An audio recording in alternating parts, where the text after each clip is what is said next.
Olá, alunos EBED, sejam muito bem-vindos aqui ao nosso 7º encontro dentro desse módulo de competência criminal. E na aula de hoje, 7ª aula, nós vamos concluir a análise da competência material com ênfase na competência da Justiça Federal, esmiuçando os dispositivos do artigo 109 da Constituição Federal e já adentraremos em outro ponto extremamente importante para a sua preparação e muito atual e contemporâneo, além de extremamente frequente em prova de concurso público, que é a competência em razão da pessoa ou a famosa prerrogativa de foro. Antes, conforme eu havia dito, vamos concluir e dar andamento do item 5.3.7 do material, a competência da Justiça Federal de primeiro grau nos crimes cometidos a bordo de navio e aeronaves. Pessoal, o artigo 109, inciso 9 da Constituição, ele aponta justamente na tela que é da competência da Justiça Federal o julgamento e o processamento dos crimes cometidos a bordo de navios ou aeronaves, ressalvada a competência da Justiça Militar. Volta aqui comigo, presta atenção. Apesar de trabalharmos essas ideias de crimes praticados em navios e ou aeronaves, no mesmo dispositivo, a gente precisa, em razão das peculiaridades dadas ao tratamento em cada um desses cenários, trabalhá-los de maneira segmentada, iniciando por navio. E um basilar questionamento é Pedro, o que vem a ser navio e o que vem a ser a bordo desse navio. Aparentemente, pessoal, essas questões são muito óbvias, mas como já diria minha avó, o óbvio é extremamente importante, não negligencie as obviedades. E a gente percebe que nem tão óbvio assim. Por quê? Porque navio não é toda e qualquer embarcação, mas para fins de definição da competência da Justiça Federal, somente será considerado navio, pessoal, as embarcações de grande porte, ou seja, aquelas que têm autonomia e aptidão para, entre outros fatores, navegar tranquila e livremente em alto mar. Desta feita, por exemplo, se a gente imaginar um crime praticado no interior de uma lancha, no interior de um bote ou mesmo a bordo de um jet ski, a gente não terá a competência da Justiça Federal, apenas nas embarcações de grande porte. Isso é extremamente relevante, por quê? Porque conforme será visto mais à frente, em relação às aeronaves, não há necessidade da gente se preocupar com o tamanho e com a potência delas. É o que acontece, apesar disso, em relação aos navios. Bacana? Essa é a primeira ideia. Mas e a segunda? O que é estar a bordo de um navio?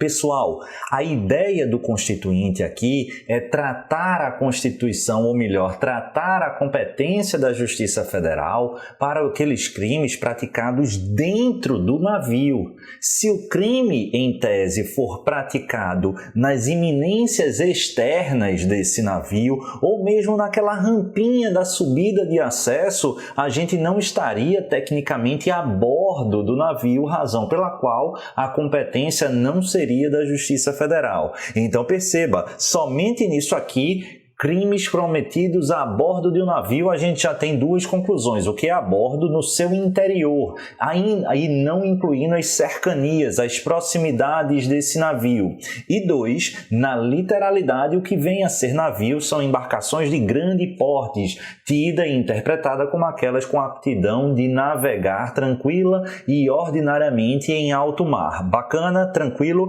Avança comigo. Por quê? Porque a gente ainda precisa evoluir. Não bastasse esses dois aspectos por mim mencionado, a jurisprudência dos tribunais superiores avançam. Em especial, o Superior Tribunal de Justiça exige, para fins de fixação da competência da Justiça Federal, que a embarcação, o navio, além de ter o crime praticado a bordo, ou seja, em seu interior, ele esteja em situação de deslocamento ou de potencial deslocamento. Então, Então, tatua aí no braço, no peito, na testa, que para fins de definição da competência da Justiça Federal, o crime precisa ser cometido a bordo de um navio, isso a gente já falou, e este navio esteja em deslocamento ou em situação de potencial deslocamento. Então, presta atenção, vai na tela aí comigo no material de vocês. Qual é a conclusão? Para que os crimes praticados em navio sejam da competência da Justiça Federal, é necessário que o delito tenha sido cometido em embarcação de grande porte, 2, a embarcação de grande porte se encontre em situação de deslocamento ou em situação de potencial deslocamento. Pedro, eu não sei se eu entendi. Eu vou te dar um exemplo que é muito didático e eu trabalho ele inclusive no meu livro. Ele é extremamente interessante e chegou ao STJ. Qual foi a situação? O STJ, pessoal, ele analisou um conflito de competência envolvendo um navio, salvo engano, era um navio privado de bandeira italiana, mas isso não importa para o exemplo, mas um navio particular que estava ancorado em algum porto do Brasil. E aí, o que é que aconteceu? Acontece que ele estava naquele momento de carregamento do navio. Só que esse carregamento ele estava sendo feito não pela tripulação, mas pelos estivadores do porto, ou seja, pessoas que nada tinham a ver com a embarcação, com a tripulação daquela embarcação, daquele navio. E nessa atividade de carregamento desse navio, aconteceu um homicídio culposo. E aí, de quem é a competência? Justiça Estadual ou Justiça Federal? Vamos por parte. O crime se deu a bordo de um navio, a embarcação era sim de grande porte e o crime de fato se materializou internamente. Aí, só pelo texto constitucional, você tenderia a dizer o quê? Que o crime seria da Justiça Federal. Lê do engano. Por quê? Porque a gente precisa analisar e perscrutar o requisito trazido pelo STJ. Esse navio ele estava em deslocamento ou em situação de potencial deslocamento? Não. Claro, ele não estava em deslocamento porque ele estava ancorado. Mas o que fica evidenciado da situação de potencial deslocamento ou de iminência de deslocamento é que, na verdade, nem a tripulação estava ali. O carregamento que estava sendo feito não era pela tripulação, não havia passageiro, ele não estava perto de sair. O que estava acontecendo era um carregamento por profissionais outros, quais sejam os estivadores do porto. Ou seja, não havia nem a perspectiva, ao menos naqueles momentos, naquele dia, da embarcação sair. Daí porque também não está enquadrado no potencial deslocamento ou na iminência de deslocamento. Não atendido esse requisito, não resta efetivado no plano concreto a situação detalhada no artigo 109, inciso 9 da Constituição Federal. Nesse caso, esse homicídio culposo, ele foi julgado, ele foi processado e julgado no âmbito da Justiça Estadual. Bacana? Tranquilo? Avança comigo, porque, conforme eu havia dito, a gente trabalha a questão do navio e agora, compreendidas essas suas sutilezas, vamos trabalhar a ideia de aeronave. E o primeiro ponto que eu quero falar, na verdade, revisitar, é que, diferentemente do que eu afirmei em relação ao navio, embarcação de grande porte, a gente, em relação às aeronaves, não vai se preocupar no tamanho dela. Eu não quero saber efetivamente seu tamanho, quantidade de motor, autonomia de voo, quantas pessoas cabem, não me interessa. Certo, Pedro? E como é que eu vou definir o que vem a ser uma aeronave para fins de fixação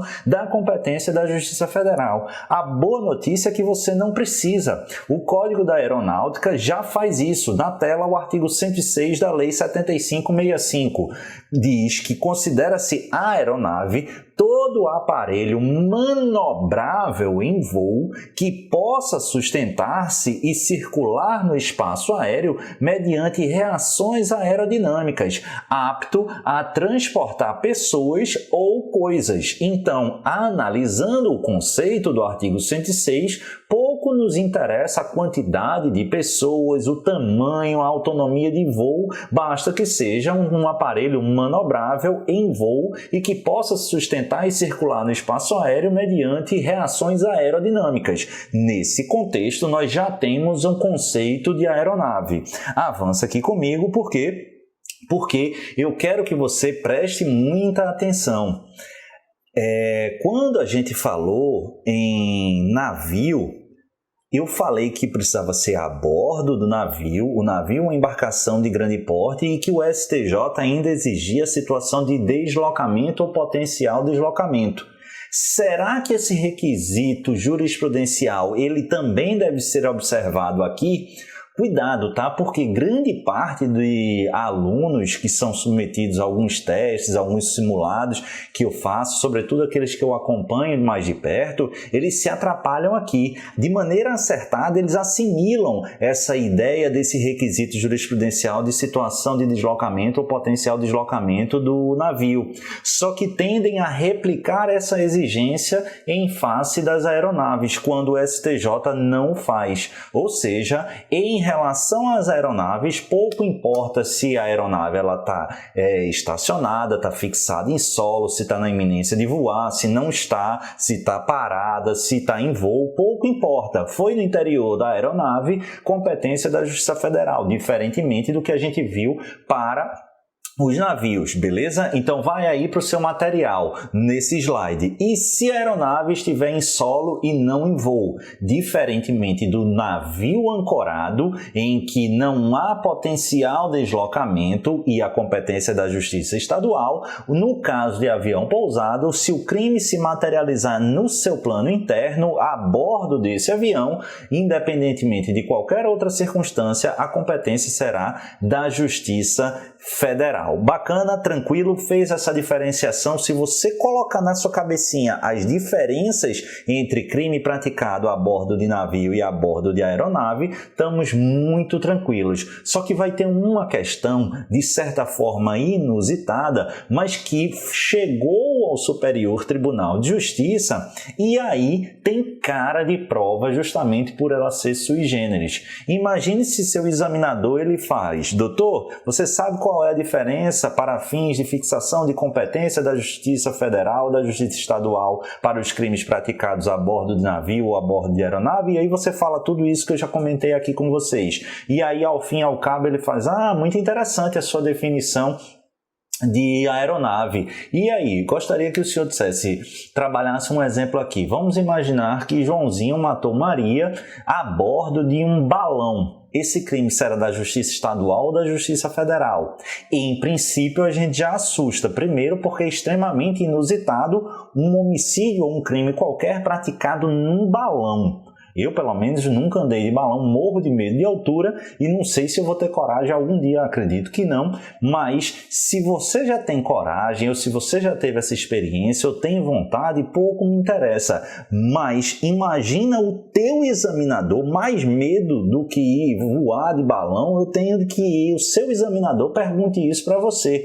Mas esse medo a gente vai conseguir dissipar. Por quê? Porque você precisa assimilar justamente se o STJ entendeu o balão como equiparável à aeronave. E a resposta, pessoal, é negativa. Mas além de saber que balão não é equiparado à aeronave e, portanto, o crime praticado a bordo desse veículo, ele é da Justiça Estadual, a gente precisa entender o porquê. E para entender o porquê, a gente vai justamente ler um trecho muito importante do conflito de competência 143.343 lá do Mato Grosso do Sul, na tela. A jurisprudência desta corte, disse o STJ, é firme no sentido de que é da competência da Justiça Federal processar e julgar delitos cometidos a bordo de aeronaves, nos termos do inciso 9º do artigo 109 da Constituição, devendo-se ressaltar ser despiciendo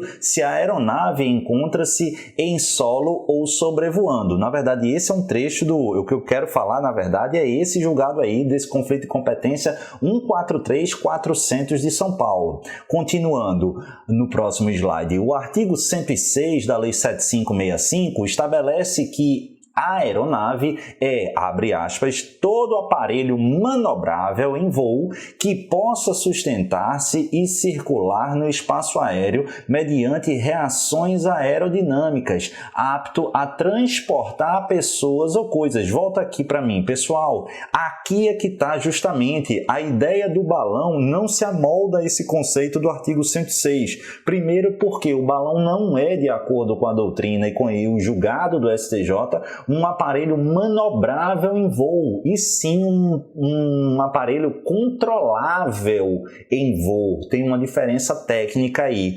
Ademais, o voo e a condução não se dá através de reações aerodinâmicas, mas sim da conjugação e da manipulação do ar quente que se joga lá naquele instrumento do balão. Beleza? Então não se amolda. Avança aqui. Item 4. No caso em exame, contudo, ainda que de difícil definição jurídica, o termo aeronave deve ser adotado pela Lei 7565, o que de fato afasta essa conceituação de balões de ar quente tripulados. Bacana, conflito de competência 143400 lá de São Paulo, julgado em abril de 2019. Tranquilo, agora a gente pode avançar, acho eu, que para um dos últimos temas em relação à Justiça Federal. Crime praticado por índio. Pessoal, é muito importante esse tema. Despenca em concurso público porque se faz um juízo em regra equivocado sobre isso. Na verdade, trataremos aqui tanto dos crimes praticados por ou contra indígenas. Muita gente acha que se um índio essencialmente for autor de um delito ou mesmo vítima, sempre a competência será da Justiça Federal. Lê do engano, presta muita atenção, antes o contrário. A regra, e pode colocar isso em caixa alta no seu material, a regra é que o crime praticado contra ou por índio seja processado e julgado na Justiça Estadual e não na Justiça Federal. Peraí, Pedro, será mesmo? Você tem certeza? Tenho certeza. Isso com arrimo na doutrina, na jurisprudência. Tanto é verdade que o próprio STJ sumulou essa compreensão no verbete 140 que eu trago para vocês na tela. Diz lá a súmula 140. Compete à Justiça Comum Estadual processar e julgar crime em que o indígena figure como autor ou como vítima. Volta aqui, mas presta atenção. Se você agora materializou essa regra, e qual é a regra? Que, em regra, seja vítima ou suposto autor do delito, seja vítima indígena ou o suposto autor do delito também indígena, a regra é que a competência seja da Justiça Estadual. Excepcionalmente, poderá haver sim a competência da Justiça Federal. E isso se evidenciará nos casos em que o pano de fundo da infração penal cometida for disputa ou envolver diretamente direitos indígenas. Ou seja, quando a infração penal for praticada por ou contra índios e tiver como pano de fundo diretamente um direito indígena, aí a competência excepcionalmente será federal, da Justiça Federal e não mais a regra da Justiça Estadual. Diz, portanto, que o pano de fundo sendo direitos indígenas, haverá exceção à súmula 140 do STJ. Quase lá, assimilei a ideia, mas você deve estar se perguntando, beleza, mas o que raios são direitos indígenas? Quando é que eu vou saber se há ou não como pano de fundo esses direitos? De acordo com a jurisprudência, pessoal, deveremos tomar como norte para interpretar a situação concreta o disposto no artigo 231 da Constituição Federal.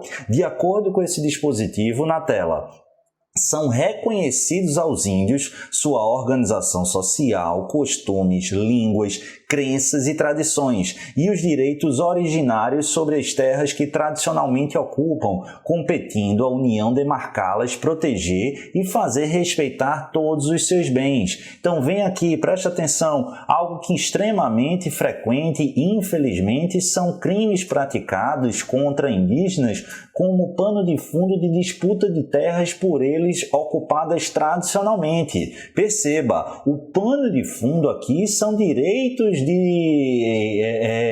tradicionais de títulos de terrenos, de território, de terra desses indígenas e, portanto, estaria atendido aqui ao requisito para excepcionar e justificar a competência da Justiça Federal. Eu trouxe um julgado, mas bem interessante aqui também, relacionado a crimes contra a honra, envolvendo disputa indígena. Presta atenção e vai na tela aí. Caracterizam crimes de calúnia e difamação quando tiverem como causa a situação de conflito na comunidade indígena do povo Javaé, notadamente a disputa pela posição de cacique da aldeia Uahuri na Ilha do Bananal, atingindo os interesses coletivos de toda a comunidade indígena, situação em que afasta a incidência da súmula 140 e atrai a competência da Justiça Federal. Olha aí o conflito de competência 123016 do Tocantins. Volta aqui e preste atenção. Havia nessa comunidade, nesse grupo, uma disputa, digamos assim, uma disputa eleitoral, não sei como é que funciona lá, mas uma disputa para a indicação do cargo da posição de cacique daquela aldeia. E aí, no bojo dessa disputa, o que é que houve? Houve troca mútua de acusações e, portanto, supostamente crimes contra a honra, envolvendo calúnia e difamação. De quem seria a competência? Olhando rapidamente, se eu dissesse assim, um índio xingou outro índio praticando difamação, de quem é a competência? Justiça estadual. Essa é a regra da súmula 140.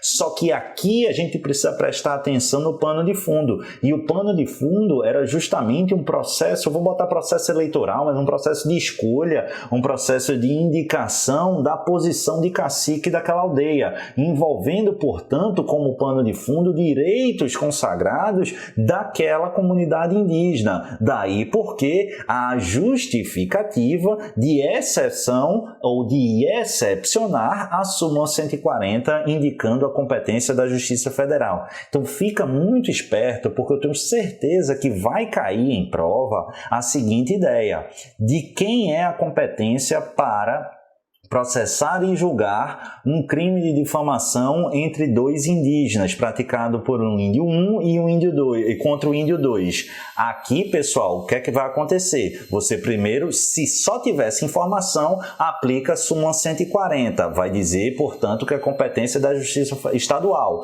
Mas se o pano de fundo dessa disputa for efetivamente uma indicação da posição de cacique, o seu examinador ele quer saber se você conhece esse precedente e aí aponta a competência da Justiça Federal. Bacana? Tranquilo? Avança aqui comigo, por quê? Porque conforme eu havia prometido, chegamos ao final do estudo da competência ratione materiae. E aí vamos para a competência funcional ou competência ratione personae ou ratione functionae. A ideia aqui é estudarmos competência na ideia da prerrogativa de foro, ou foro por prerrogativa de função. Tema extremamente importante, relevante e repleto de detalhes que a gente vai esmiuçar. Bacana? Tranquilo? Iniciaremos, pessoal, traçando considerações gerais. E não poderia começar a falar sobre esse tema sem explicar a ideia por trás, ao menos em tese, da prerrogativa de foro. E como muito bem aponta a doutrina, Em tese, abstratamente, a ideia de se estabelecer constitucionalmente uma prerrogativa de foro por função, ela é interessante visando conferir aos cidadãos uma dupla garantia. E por que uma dupla ou bilateral garantia? A primeira, sob a perspectiva do próprio agente que ostenta aquela posição, aquela função pública exercida.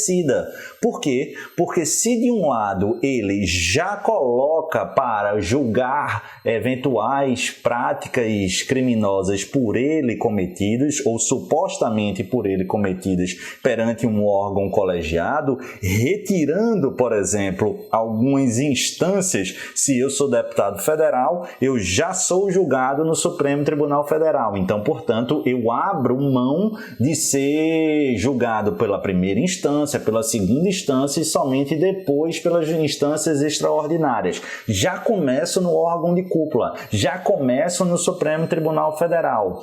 Isso, para mim, de certa forma, é interessante. Por quê? Porque eu, como agente público, eu vou entender que o quê? Que aquele órgão colegiado ele tem menos pressão para julgar de acordo com interesses outros, interesses diversos dos fatos narrados naquele processo. E por quê? Porque quando eu concentro, pessoal, toda a responsabilidade de um julgamento, por mais técnico que ele seja, em uma única pessoa, todo o peso de uma decisão condenatória ou absolutória recairá sobre esse indivíduo, com os erros e com os acertos. E como o ser humano é falível, tudo isso aumenta drasticamente a pressão. Então, se houver, por exemplo, uma fragilidade probatória, mas uma pressão extremamente significativa das vozes das ruas para uma condenação, é muita pressão em cima de um só indivíduo. Então, de certa forma, sob a perspectiva daquele que exerce a função, é uma vantagem. Tem a desvantagem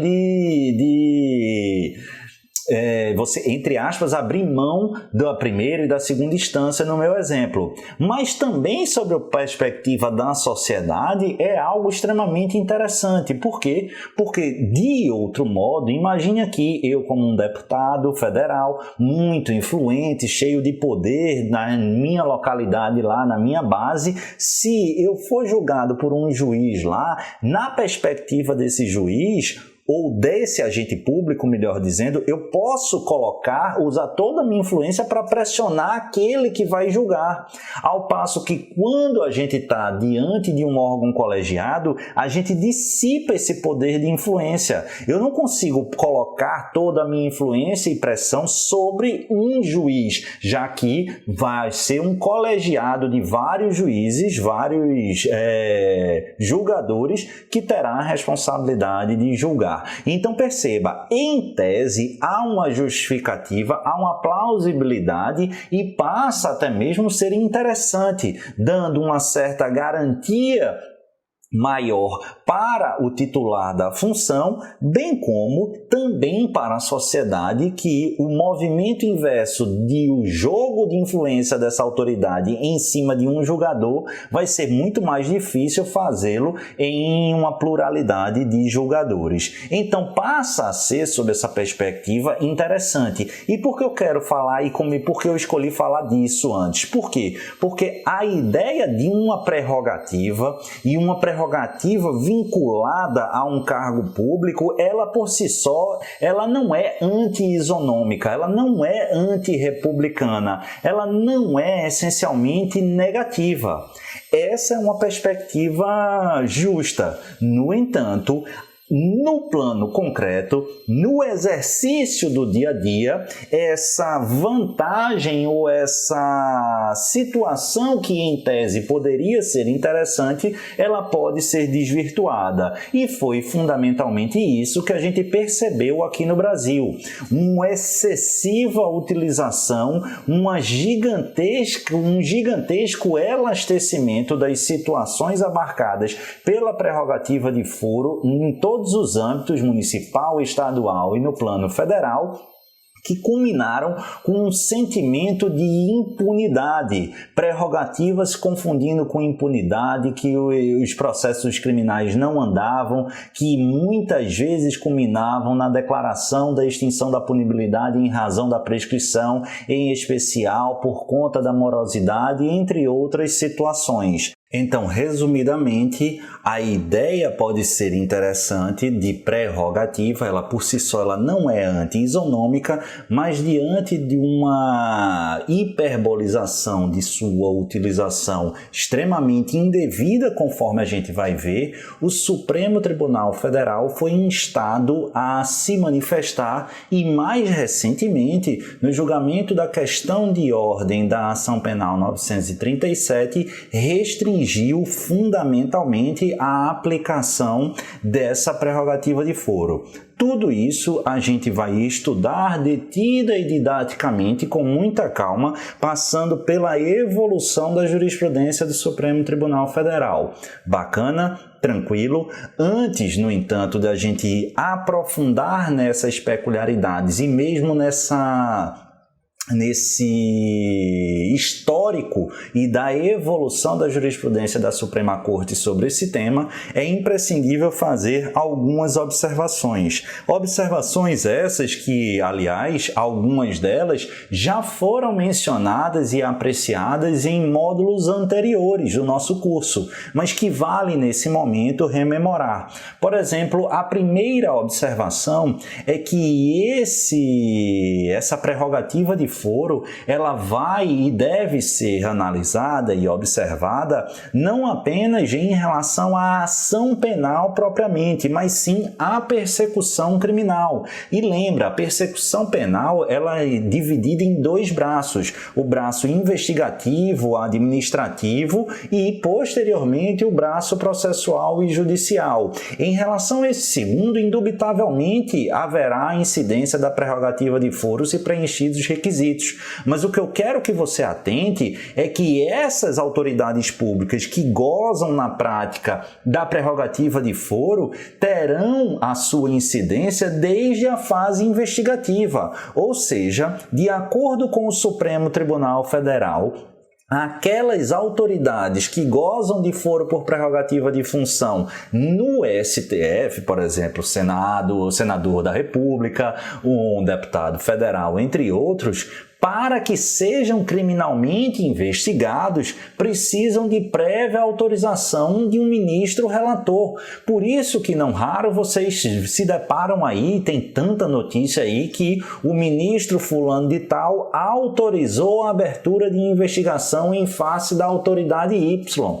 O ministro não sei quem autorizou a investigação, a abertura de investigação em face da autoridade Z. Justamente por conta disso, porque não é possível instaurar uma investigação criminal e, portanto, instaurar uma persecução penal, ainda que na fase investigativa administrativa, em face de uma autoridade com prerrogativa de foro, se for o caso de observar essa regra especial.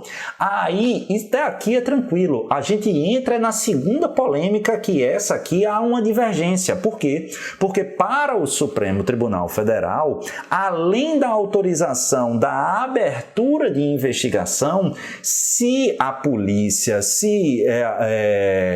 que estiver investigando, ao fim concluídas essas investigações, desejar indiciar aquela autoridade, para o STF ela não poderá fazê-lo, ou pelo menos não poderá fazer esse indiciamento de maneira automática. Não, Pedro, e o que é que deve fazer? Nesse caso, o delegado, mais uma vez, vai representar o ministro relator na Suprema Corte, que analisará, e se o ministro autorizar, aí sim o delegado vai efetivamente indiciar aquela autoridade. Isso foi decidido, pessoal, já há algum tempo na questão de ordem estabelecida no inquérito 2411 de relatoria do Gilmar Mendes, mas é um entendimento tranquilo na jurisprudência do Supremo Tribunal Federal. Só que mais recentemente o STJ, em especial, de maneira reiterada, a quinta turma,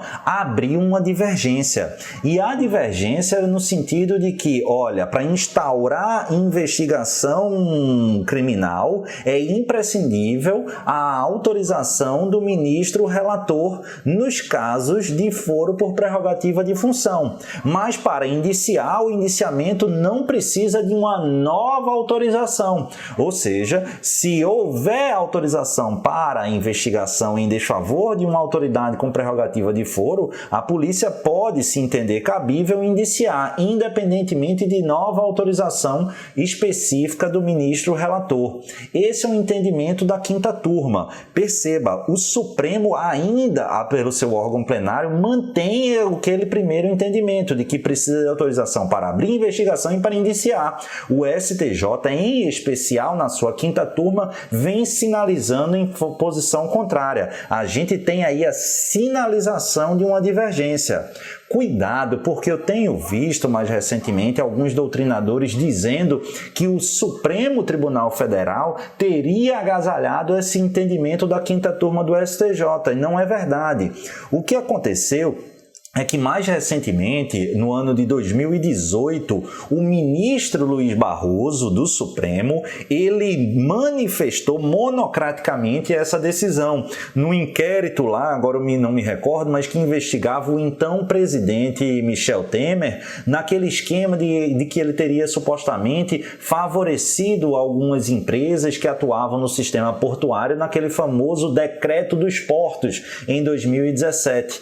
Na época, a defesa entrou no Supremo requerendo o cancelamento do indiciamento do presidente, justamente porque ele teria se dado sem prévia autorização. E na visão do Barroso, repito, monocraticamente, ele apontou que se houvesse a autorização prévia para investigar a autoridade com prerrogativa de foro, não seria preciso uma nova autorização para o indiciamento, e por isso ele não anulou aquele indiciamento. Mas isso não é posição nem de turma, nem tampouco do Supremo Tribunal Federal. É uma decisão monocrática. Então, para sua prova, o STF exige autorização prévia à investigação e prévia ao indiciamento, ao passo que o STJ, mais recentemente, em especial na sua quinta turma, sexta turma a gente não tem posicionamento recente, mas a quinta turma, já pelo menos por 3 vezes, vem apontando que para as autoridades ali estabelecidas ou que não tenham uma prerrogativa de foro no próprio Supremo Tribunal Federal, seria necessária autorização para abrir investigação, mas não para indiciar. Bacana? Tranquilo? Feitas essas considerações, avança aqui comigo para a segunda consideração. Como é que está o entendimento atual no Supremo Tribunal Federal? Pessoal, eu falei aqui para vocês, antes o que é que aconteceu? A gente vai analisar todo o histórico, tá? Já na próxima observação, mas hoje, porque assim, vocês são muito ansiosos, é natural. Vamos, Pedro, eu quero entender esse histórico. Por quê? Porque eu sei que é importante, porque você está dizendo que é importante e de fato é extremamente relevante. Mas assim, me dá logo o que é que está valendo hoje. Bacana. Hoje, ou melhor, desde maio de 2018, especificamente 3 de maio de 2018, o Supremo Tribunal Federal concluiu uma questão de ordem na ação penal 937 de relatoria do ministro Barroso, apontando que, vamos dar um freio de arrumação porque isso aí está muito abrangente. Então, a partir desse julgado, o Supremo Tribunal Federal, se liga, não acabou com a prerrogativa de foro, não vai escrever isso como tem gente sugerindo por aí nessas internet. Ainda existe a prerrogativa de foro. Para terminar uma prerrogativa de foro, a gente precisaria o quê? De uma alteração no texto constitucional. Só que a abrangência ela foi restrita. A incidência e a aplicação dessa prerrogativa de foro ela foi restrita. E o que é que acontece? Hoje, somente haverá foro por prerrogativa de função em relação às infrações penais praticadas no curso do mandato, ou melhor, no curso do exercício das funções, sejam elas institucionais ou por mandato, ou seja um servidor público, seja definitivo o vínculo ou temporário esse vínculo, e além da prática dessa infração penal precisar ser durante o exercício da função pública, ela precisa estar vinculada à função pública. Então vamos imaginar que eu sou um deputado federal e pratico um crime de corrupção passiva. Tem vínculo com o meu mandato? Sim.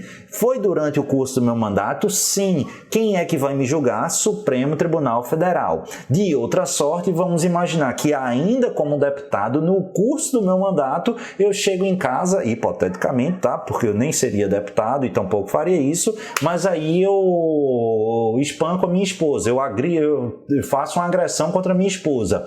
Lei Maria da Penha, no curso do mandato, antes, o que acontecia? Ia lá para o Supremo Tribunal Federal, prerrogativa de função. Agora não mais. Por quê? Porque de acordo com o regramento estabelecido na questão de ordem da ação penal 937, o Supremo disse que precisa ser no curso das funções do exercício da função pública, requisito atendido, mas cumulativamente, e essa infração penal precisa ter um vínculo com o exercício dessas funções. Agredir minha mulher, pessoal, não tem absolutamente nada a ver, minha esposa não tem nada a ver com o exercício das minhas funções. Então, nesse caso, juiz de primeiro grau lá provavelmente na vara lá de violência doméstica e familiar contra a mulher. Beleza? Bacana? Mas podem ficar tranquilos que a gente vai reiterar ao longo das nossas aulas esse entendimento da ação penal, da questão de ordem na ação penal 937. Mas, conforme eu disse, eu te dei a conclusão. A gente avançou para 2018, para março de 2018.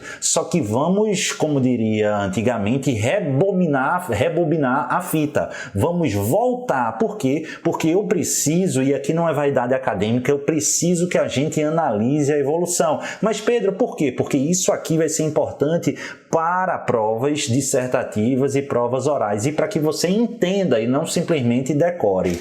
Tranquilo? E começamos a nossa evolução com a primeira etapa, lá atrás, quando do advento da súmula 394 do Supremo Tribunal Federal.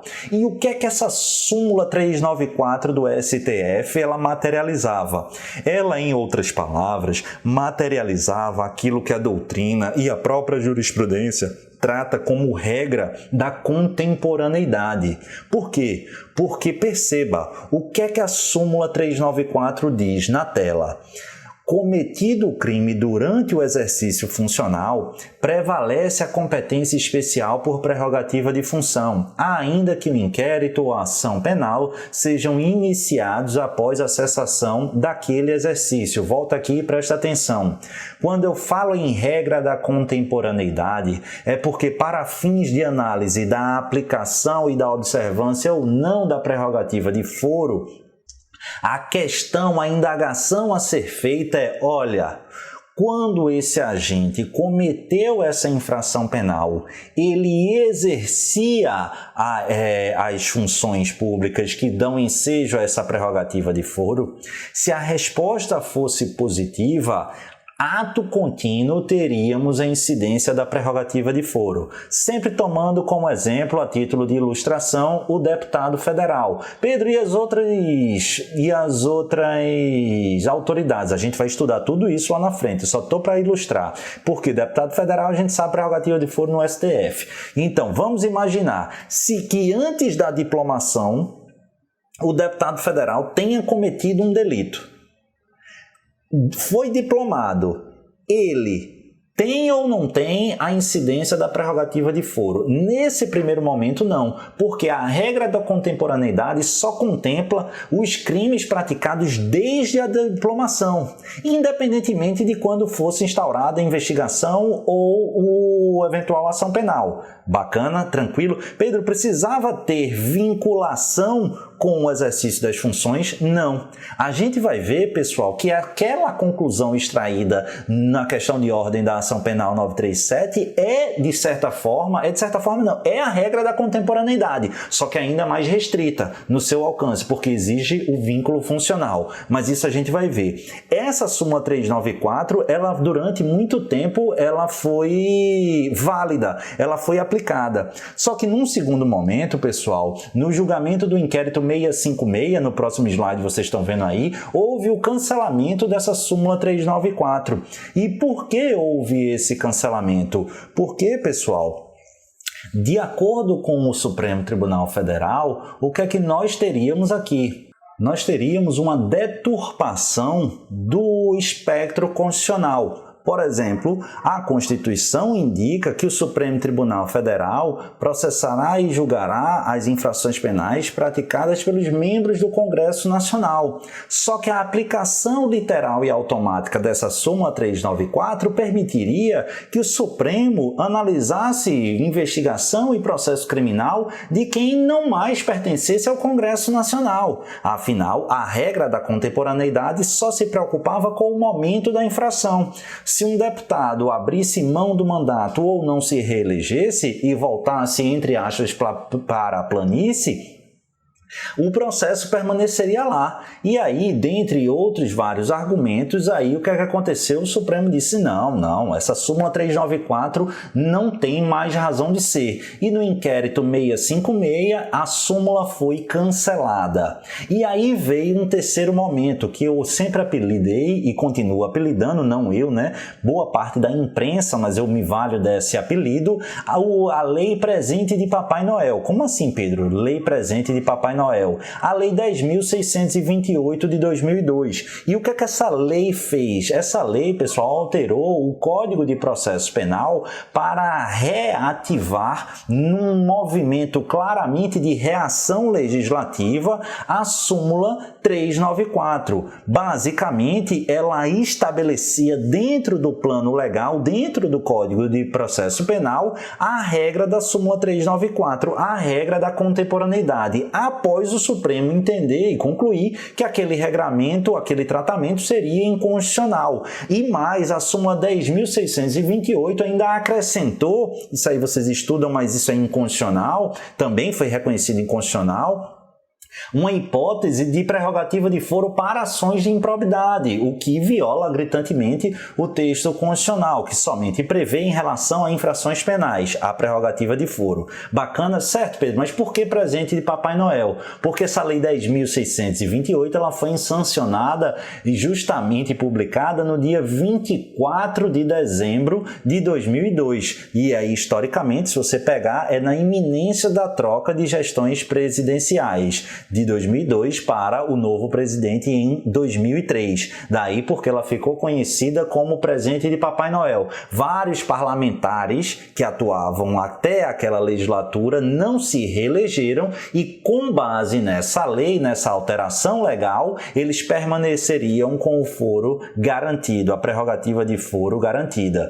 Só que perceba, o Supremo Tribunal Federal, no nosso quarto momento aqui da nossa evolução histórica, através da ação direta de inconstitucionalidade 2797, reputou a Lei 10.628 como inconstitucional. Dentre outros argumentos, apontou que o legislador não cabe ao legislador ordinário manipular e suplantar a interpretação do Supremo Tribunal Federal do texto constitucional. Não faz sentido. O Supremo diz que esse entendimento aqui é inconstitucional e cancela a súmula e ato contínuo, o parlamento vai e edita uma lei dizendo a mesma coisa que aquele entendimento simulado reputado como inconstitucional dizia. Isso aí é até uma afronta ao Supremo Tribunal Federal e assim foi reconhecido, com um detalhe: os atos praticados com base naquela Lei 10.628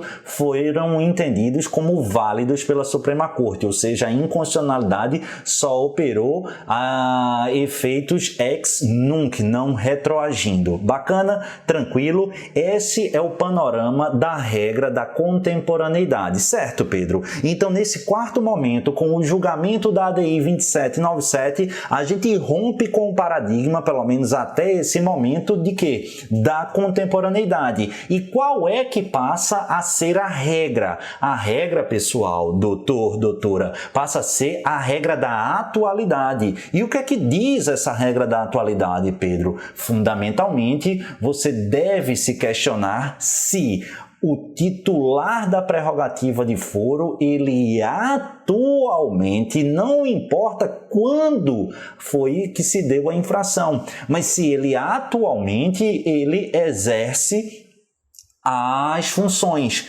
Por quê? Porque lembra que um dos argumentos do STF foi dizer, olha, a Constituição diz que o STF tem competência para julgar os membros do Congresso Nacional. Então o STF ele se preocupa com a posição ostentada por aquela pessoa, investigada ou processada. Então vamos adotar a regra da atualidade. Então, se você atualmente exerce o cargo, terá direito à prerrogativa de foro, independentemente de se o crime foi praticado antes do exercício ou durante o exercício desse mandato. Bacana? Certo, Pedro, mas vamos imaginar que eu estou aqui respondendo como, entre aspas, um cidadão comum e estou no curso da instrução processual. Sou eleito deputado federal, sou diplomado. A partir da diplomação, pela regra da atualidade, o feito vai ser encaminhado para onde? Para o STF, onde eu ostento prerrogativa de foro pela regra da atualidade. Os atos praticados anteriormente vão ser válidos? Sim, mas a competência não era diversa? É o tempus regit actum. Aqueles atos praticados por aquele juízo, ele era competente à época. A partir da diplomação, ele deixa de ser. Se os atos praticados forem posteriores à diplomação, eles são nulos, mas os anteriores perfeitamente válidos. Bacana? Tranquilo? Avança aqui comigo. Por quê? Porque será que existiram... E aí o que é que aconteceu? Isso deu uma abrangência muito grande. Por quê? Você vai perceber que a mentalidade do ser humano é maldosa. E parlamentar, então, e quem tem exercício funcional que ostenta a prerrogativa de foro, você manipula muita coisa. Por quê? Você manipula de acordo com as regras do jogo. Isso faz parte, eu não estou criticando. Aqui a função da defesa técnica e da acusação é manipular no sentido lícito da coisa, mas jogar de acordo com as regras do jogo. E quer ver uma coisa? E se o réu renuncia ao cargo, a competência será mantida pela regra da atualidade? Não. Por quê? Porque você tem que se perguntar qual é a regra da atualidade. Você tem que se perguntar, hoje, esse cara exerce essa função? Se a resposta for sim, só precisa disso, competência por prerrogativa de foro. Se a resposta for negativa, não tem prerrogativa de foro e tem que ser encaminhado para o juiz de primeiro grau. Beleza? Aí o que é que acontece? A gente vai ter que enfrentar as exceções que começaram a escancarar os problemas dessa regra da atualidade. Em 2008, um pouquinho antes também, outra situação, na ação penal 333, eu nem coloquei aí, mas eu lembro bem, a ação penal 333, ela envolvia um deputado federal da Paraíba, muito conhecido. E aí o que acontece? O cara se envolveu numa tentativa de homicídio, uma confusão, e aí ele estava respondendo, estava respondendo no Supremo Tribunal Federal. Faltando mais ou menos 5 dias para o início do seu julgamento, ele renunciou ao cargo. Mas aí ele driblou o Supremo Tribunal Federal. Ele jogou com as regras do jogo. E qual era a regra do jogo? Regra da atualidade. Qual é a pergunta? Ele hoje exerce as funções de parlamentar federal, a partir da sua renúncia, não mais. Então, o que é que o Supremo Tribunal Federal fez? Manda o julgamento lá para o primeiro grau. E assim foi feito. Tá aí essa exceção de número 1 na tela. Se a renúncia se der uma vez já iniciado o julgamento, mantém-se a competência do órgão jurisdicional. Presta atenção, eu falei da ação penal 333 da Paraíba, que eu me lembro bem do número. Mas essa ideia é o quê? Nesse meu exemplo da 333, a renúncia se deu antes do início, 5 dias antes do início. Se a renúncia se der durante o início do julgamento, como foi nesse caso de 2008, citado no material de vocês, aí não há mais que se falar em remessa e alteração de competência, porque o julgamento é uno, ou seja, se você renuncia antes do início do julgamento, remeteria para a justiça ordinária. Se você se renuncia durante o julgamento, uma vez ele iniciado, tchau e bênção, acabou-se. E a partir dessa ideia, desse precedente, a gente chega a um problemático caso da ação penal 396 de Rondônia, lá em 2010, quando um deputado lá de Rondônia, acho que Natan Donadon, não tenho certeza se foi ele renunciou antes do processo dele ser começar julgado, conforme a jurisprudência do Supremo Tribunal já estabelecia. E aí, o que é que aconteceu? Ele foi surpreendido, porque a ideia dele era renunciar ao cargo para jogar o feito para o primeiro grau. E aí, o que é que o Supremo disse? Não, você está utilizando os precedentes para manipular e fraudar processualmente. Você está manipulando a competência. Eu acho nesse ponto aqui que houve um erro muito grande que gera insegurança jurídica. Oi, se esse é o entendimento do Supremo Tribunal Federal, eu estou utilizando dele. Ainda assim, o entendimento do STF foi de que, acrescentando mais uma exceção, é regra da atualidade, mas se a renúncia tiver nítido caráter de fraude processual, a competência permanecerá no Supremo, ainda que haja renúncia ao cargo. Foi esse o entendimento. E aí a gente chega a um terceiro caso, uma terceira exceção, mais para você ver como a coisa era complicada, envolvendo, à época, salvo engano, um deputado federal do estado de Minas Gerais. Acho que é o caso do Eduardo Azeredo, na ação penal 536, o tal do mensalão do DEM, do PSD, sei lá que danado é. E aí o que é que acontece? Houve a renúncia antes do julgamento. Só que nesse caso o Supremo disse, aqui não tem elementos de fraude processual. Por quê? Porque ainda não tem ainda não tinha alegações finais da defesa, ainda não tinha o voto do relator, não tinha risco de prescrição em abstrato, então ele abriu mão e aí nesse caso não houve fraude, então a gente nem começou o julgamento, aí o que é que a gente faz? Manda lá para o primeiro grau. Nessa situação se tentou estabelecer um marco temporal, até quando o cara pode renunciar, mas essa conclusão, essa deliberação, ela foi postergada para um outro momento.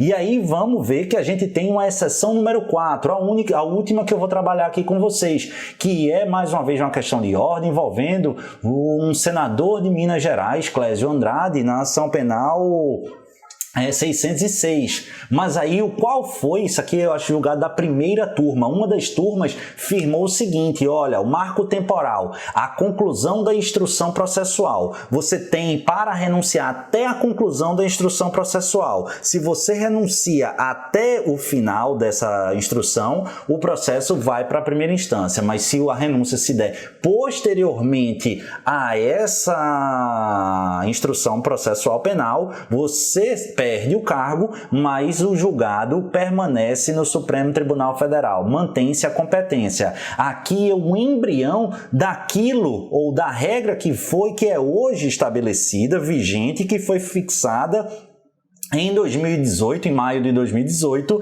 na questão de ordem da ação penal 937, conforme a gente vai ver. Mas perceba, essa regra da atualidade inspira ou inspirava extrema insegurança e incerteza jurídica. Daí porque o STF, dentre outros motivos, deu um freio de arrumação e restabeleceu a regra da contemporaneidade com uma nova roupagem, entendimento esse vigente atualmente justamente a partir da questão de ordem na ação penal 937. Mas isso será esmiuçado no próximo encontro. Fizemos esse histórico extremamente importante, mas agora a gente vai para o que vale e na próxima aula a gente aprofunda. Espero que tenham gostado, muita informação relevante, mas sem dúvida alguma, a partir de agora a gente tem mais segurança para, de maneira a compreender o sistema, avançar didaticamente. Um beijo no coração de todos, fiquem com o Papai do Céu e até o próximo encontro. Valeu, pessoal!